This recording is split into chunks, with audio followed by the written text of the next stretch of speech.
नमस्कार दोस्तों, आपका हमारे YouTube चैनल में स्वागत है। आज फिर हम आपके सामने एक नई रोचक और प्रेरणादायक कहानी लेके आए हैं। इसको सुनने के बाद आपका जीवन ही बदल जाएगा। ये कहानी आप अपने परिवार और अपने बच्चों को जरूर सुनाएं। इसको सुनने के बाद आपके परिवार में कभी भी कोई झगड़ा या कलह कलेश नहीं होगा और आपके बच्चों का भविष्य सफल हो जाएगा। कभी भी आने वाले समय में कोई गलती नहीं करेंगे, हर काम आपके कहने पे करेंगे। कहानी को अंत तक जरूर सुने, क्योंकि किसी बात का ज्ञान हमें तभी प्राप्त होता है जब तक हम उसको पूरा सुन लेते हैं। अधूरा ज्ञान हमेशा समय पर काम नहीं आता और वह दुखदाई होता है। जब हम इसको पूरा सुनेंगे और पूरी बात हमें समझ में आएगी, तभी हम इसका लाभ उठा सकते हैं। प्यारे दोस्तों, इससे पहले हम वीडियो की शुरुआत करें, अगर आप हमारे चैनल पर नए हैं तो चैनल को सब्सक्राइब जरूर करें, क्योंकि आपका एक सब्सक्राइब हमारे लिए बहुत जरूरी है। तो आइए शुरू करते हैं आज की ये बहुत प्यारी कहानी। एक बार एक जंगल में एक हंस और उसका परिवार रहता था। उसके परिवार में उसकी बीवी और उसके 2 बच्चे थे। और उसके परिवार में बहुत झगड़ा हुआ करता था, हर समय कलह क्लेश रहता था। और वो हंस कभी अपनी बीवी को, कभी अपने बच्चों को बहुत मारता था और हर छोटी बात पे गुस्सा करता था, हर छोटी बात पे उनको डांटता रहता था। घर का झगड़ा रुकने का नाम नहीं ले रहा था और वो बढ़ता ही जा रहा था। हंस का गुस्सा बहुत तेज बढ़ रहा था। कभी अपने परिवार को मारता तो कभी तोड़फोड़ कर देता। उस हंस के अंदर एक क्रोध की अग्नि जल रही थी। वो शांत होने का नाम ही नहीं ले रहा था। अभी एक डाल पर बैठा कौवा ये सब देख रहा था, तो उसने सोचा, क्यों ना मैं एक बार इनके पास जाकर इनसे बात कर सकूं, एक बार हंस से बात कर सकूं। क्या पता इनको मेरी बात समझ में आ जाए और इनका परिवार खुशी खुशी रहे, इनके घर का कलह क्लेश मिट जाए। मैं एक बार जाके इनसे बात कर लेता हूँ। वह कौवा उड़ता हुआ उनके घर पर आ जाता है और बोलता है, भाई हंस, तुम इतना झगड़ा क्यों कर रहे हो? इतना क्रोधित क्यों हो? तुम्हें अपना परिवार दिखाई नहीं दे रहा? क्यों तुम्हें बच्चों को मार रहे हो? क्यों अपनी बीवी को मार रहे हो? इतना क्रोधित होना सही है? वो हंस उसकी बात सुनकर उसके ऊपर भी गुस्सा करने लगता है।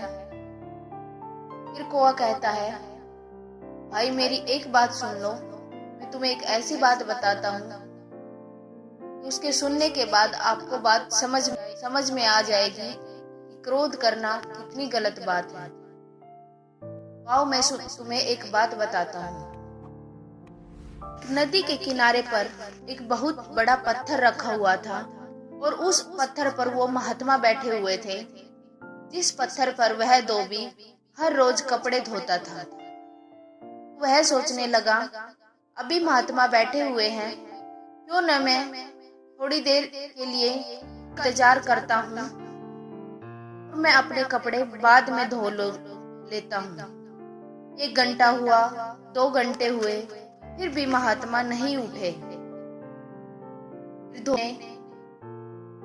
धोबी ने बहुत इंतजार करने के बाद धोबी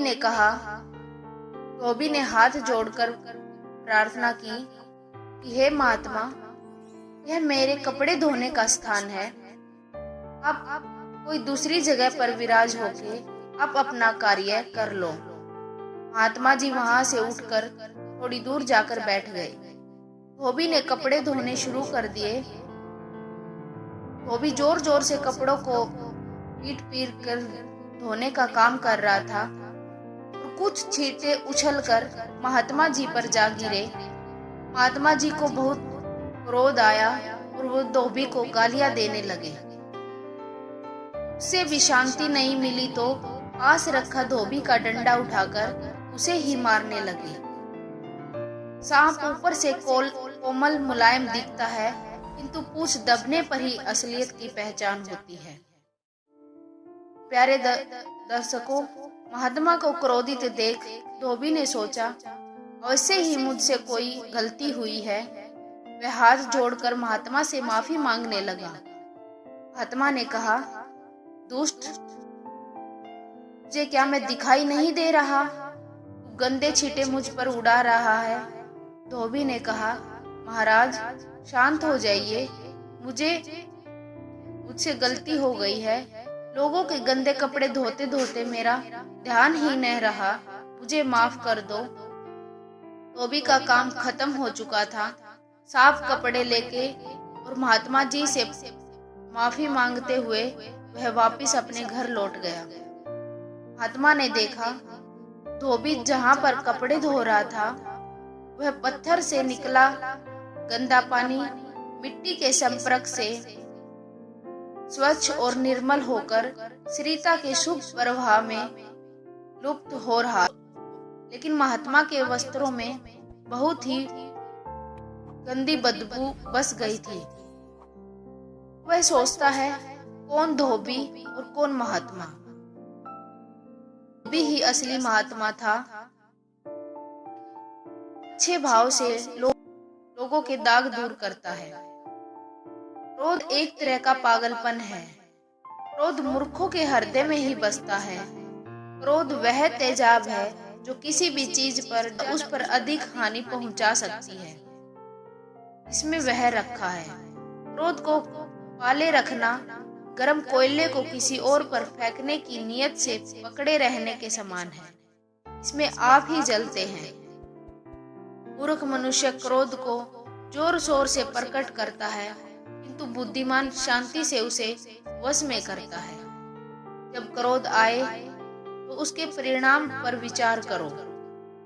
जो मनुष्य क्रोधी पर क्रोध नहीं करता और माफी मांगता है, वह अपनी और क्रोध करने वाले की महासंकट से रक्षा करता है।